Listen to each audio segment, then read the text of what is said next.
तो दोस्तों, अगर आपको क्रिकेट टीम बनाने को कहा जाए और आपकी क्रिकेट टीम में ये सब प्लेयर्स हो, केएल राहुल, रोहित शर्मा, शिखर धवन, ईशान किशन, विराट कोहली, सूर्य कुमार यादव, श्रेयस अय्यर, मनीष पांडे, दिनेश कार्तिक, ऋषभ पंत और मिस्टर राइडू, कैसी टीम है ये? स्कोर तो बहुत बनाएगी, रन तो बहुत बनाएगी, लेकिन इतने बैट्समैन की ज़रूरत है, डिफेंड कैसे करेंगे, बॉलिंग कौन करेगा? विकेट कीपर्स तो भर दिए, लेकिन there are no certain level अच्छे बॉलर। तो उस केस में चाहे आप रन बना लें 400, ये रुकने वाला नहीं है, आप मैच हार ही जाएंगे। वही चीज़ अगर हम स्टॉक मार्केट में लेके आए तो DSP निफ्टी 50 इक्वल फंड इसी चीज़ को इन्वेस्टमेंट के स्पेस में सेग्रीगेट करके, तोड़ के एक अच्छी टीम बना के देता है आपको, जिससे आप इंडेक्स फंड्स जिसमें अलग अलग वेटेज होती है depending on the market capitalization of that particular stock, उससे दरकिनार करते हुए, उस कॉन्सेप्ट को दूर करते हुए इक्वल वेटेज देता है। हर पर्टिकुलर स्क्रिप्ट को 2% वेटेज मिलेगा और एक तरीके से हर एक को अपना हुनर दिखाने का बराबर मौका मिलता है। इस वीडियो में देखेंगे कि ये जो DSP Nifty 50 equal weight ETF है, मतलब इसको आप ETF ही मान सकते हैं, हालांकि इसको फंड ऑफ फंड्स कहा जाता है, लेकिन इसको एक ETF के रूप में भी देखा जा सकता है। वो किस तरीके से आपके लिए अच्छा इन्वेस्टमेंट हो सकता है या नहीं, ये सारा का सारा एनालिसिस करने की कोशिश करेंगे with numbers, with exact information. Hopefully आपको अपनी इन्वेस्टमेंट के लिए एक अच्छा इन्फॉर्मेशन पैकेज मिले। तो आइए शुरू करते हैं।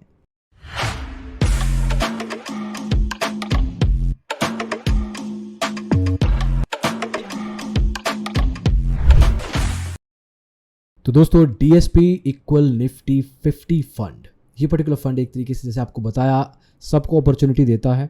लेकिन इस पर्टिकुलर ETF में या फंड ऑफ फंड्स में इन्वेस्ट करने के फ़ायदे क्या हैं, क्यों आपको करना चाहिए, सबसे पहले ये बात करते हैं। पहली बात तो कि buying and selling stock exchange में इस तरह के प्रोडक्ट की ईजी है। ये आप डे टू डे लेवल पे इसका ट्रैकिंग कर सकते हैं, मूवमेंट कैसा चल रहा है। हालांकि लॉन्ग टर्म इन्वेस्टमेंट पे बेटर रहता है, तो डे टू डे ट्रैकिंग कर सकते हैं, लेकिन doesn't make sense. Relatively active funds या इंडेक्स फंड्स के कंपैरिजन में सस्ता मिलता है और ट्रांसपेरेंसी है।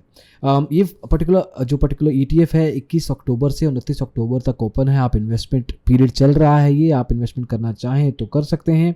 अब देखिए, जो ज़्यादातर छोटे stocks, smaller companies, smaller cap stocks होते हैं, वो आपकी नज़रों के सामने नहीं आ पाते, क्योंकि आपकी नज़रों के सामने है HDFC, Reliance, axis, financial stocks भी बेहतर तरीके से सामने आते हैं और मार्केटिंग भी इस तरह से होती है कि थोड़े से रिस्क अवर्स स्टॉक्स हैं, इनमें इन्वेस्ट कीजिए, और ज़्यादातर लोग करते भी हैं, स्पेशली जो लोग मार्केट में नए आते हैं। But does that make sense regular level पे? अगर आपके पास ऐसा फंड हो जो आपको एक वेटेज बराबर दे, and then it also gives you an idea with the kind of returns it can give you, वो भी हम आगे चल के बताएंगे।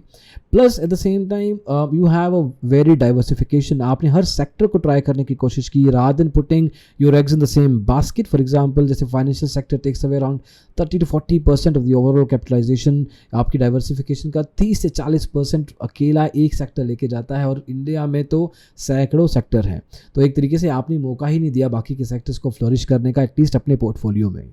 अब इसको नंबर्स के साथ फिगर आउट करने की कोशिश करते हैं, इसको कंपेयर करते हैं। निफ्टी 50 इक्वल फंड को निफ्टी 50 फंड के साथ, इंडेक्स के साथ कंपैरिजन करते हैं। For example, HDFC bank 9.1% stake के लेके चलता है निफ्टी 50 में, लेकिन यहाँ पे इसको 2% ही मिलता है। और वहीं पे कोई छोटी कंपनी उठा लीजिए जिसमें for example Bharat petroleum corporation limited का स्टेक 0.7% है, तो एक तरीके से यहाँ पे BPCL को आपने कम वेटेज दिया, आपने oil and natural gas limited को कम वेटेज दिया 0.6%, आयशर मोटर्स को कम दिया, सीमेंट्स को कम परसेंटेज दिया, लेकिन वहीं पे इक्वल वेट में आपको यही पर्टिकुलर स्टॉक्स 2% के साथ वेटेज के साथ रहते हैं। अब इसको अगर आप सेक्टर लेवल पे देखेंगे तो फाइनेंशियल सर्विसेज अराउंड 37.8% वेटेज लेके जाता है निफ्टी 50 में, लेकिन निफ्टी 50 इक्वल फंड इंडेक्स में आपको ये 21.7% मिलता है। मतलब आपने अराउंड 80% का वेटेज बाकी सेक्टर्स को दिया। यू नो व्हाट, उसका भी बाइफर्केशन एक तरीके से चेकआउट कर लेते हैं निफ्टी 50 और निफ्टी 50 इक्वल वेट फंड का। You have the financial services, जैसे बताया, IT में 17% है निफ्टी 50 में, 9.4, सीमेंट इज 2.5, 5.9% है निफ्टी 50 इक्वल फंड में।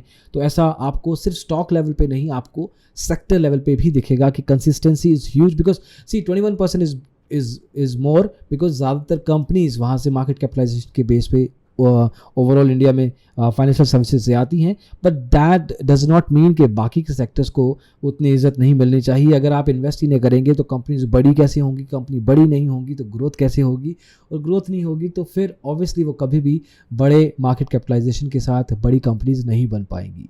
अब देखिए, ज्ञान तो बहुत हो गया, डाइवर्सिफिकेशन भी चेक कर लिया हमने, ये भी देख लिया कि सेक्टर लेवल का बाइफर्केशन क्या है, बट देन रिटर्न परसेंटेज क्या है, क्योंकि मांगता क्या है इन्वेस्टर को, पैसा, रिटर्न, ऑब्वियसली रिटर्न लेवल ही देखना चाहिए। तो इसमें भी दो टेबल्स आपको दिखाई देंगे स्क्रीन पे, पहला है अंडर परफॉर्मिंग, दूसरा है out performing Nifty 50 equal weight का। देन फर्स्ट ईयर से लेके 10 साल तक आप कितना return expectation, rolling return expectation कर सकते हैं। दूसरा टेबल, इन टेबल्स को ध्यान से देखिएगा क्योंकि numbers are coming from the background, the history of what has been happening. वहीं पे अगर हम देखें कि निफ्टी 50 इंडेक्स के साथ कंपैरिजन अगर हम करेंगे कुछ स्पेसिफिक फंडामेंटल रेशियोज़ का, तो for example PE ratio Nifty 50 का 26.98 है, इक्वल वेट का 21.01 है, पीबी मतलब बुक वैल्यू के साथ अगर हम देखेंगे तो वहाँ पे भी आपको फर्क दिखेगा, डिफरेंस दिखेगा। अब थोड़ा पीयर कंपैरिजन भी कर लेते हैं इस फंड का। हमारा कहना बहुत इजी होगा कि हमने बोल दिया कि ये फंड अच्छा है, ये इंडेक्स फंड इक्वल वेटेज के साथ अलग कॉन्सेप्ट है, लेकिन जब आप नंबर्स देखेंगे, लॉन्च डेट 17 अक्टूबर और साथ में Axis Prudential, ICICI Prudential blue chip fund है, मेरा है then UTI master share fund है। So launch date, first year, third year, fifth year return expense ratio, assets आज की तारीख में obviously DSP equal Nifty 50 fund is relatively new, तो इसका ओवरऑल एसेट्स कम होगा, लेकिन सर्टेन लेवल पे over period of time this is gonna gain some ground and the number are going to increase. See idea क्या है, पहली बात तो आपको आइडिया बाय करना पड़ेगा। आइडिया बाय कर लिया, अगर आपने इस कॉन्सेप्ट को बाय कर लिया तो इस फंड को तो ऑब्वियसली वो बाय आप कर ही लेंगे। Point here is that if you understand the concept then only you should go ahead with the investment. Obviously अगर आपको you should be doing your own analysis.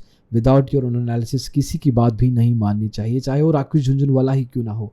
अब देखिए, सब चीज़ें समझ में लग गई, अब इसको अप्लाई कैसे करना है। देखिए, अप्लाई करने के बहुत सारे तरीके हैं। इस ETF को एक तरीके से अप्लाई करने के लिए आप पेटीएम मनी ऐप का भी इस्तेमाल कर सकते हैं। उनके म्यूचुअल फंड सेक्शन में जाइए, जो आप डैशबोर्ड से जा सकते हैं।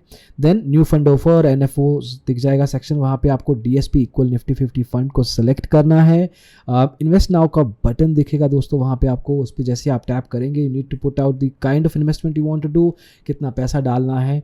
देन प्रोसीड, और प्रोसीड के बाद पेमेंट करने के बाद आप उस फंड को, जैसे शुरुआत में बताया, आप ट्रैक कर सकते हैं and then you can look at the kind of returns you are doing. See दोस्तों, this is also an idea of diversification your overall portfolio, चाहे आप निफ्टी 50 में करते हैं, but then it really depends if you want check out this particular kind of fund which has a different kind of concept as well.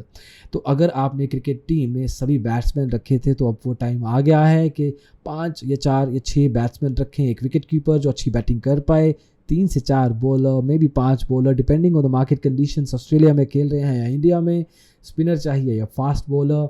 All of that gives you an idea कि जैसे आपकी team diversified है cricket team को लेके तभी जीतती है, वही तरीके से आपके फंड्स भी, आपके इन्वेस्टमेंट ओवरऑल पोर्टफोलियो भी डाइवर्सिफाइड हो, then you are looking for winnable match in your investment game as well.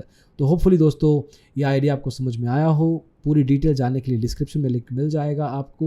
You can apply through the Paytm money app as well. अभी के लिए इतना ही, अगली वीडियो में जल्दी मिलेंगे। इसको देखने के लिए बहुत बहुत शुक्रिया, बाय बाय।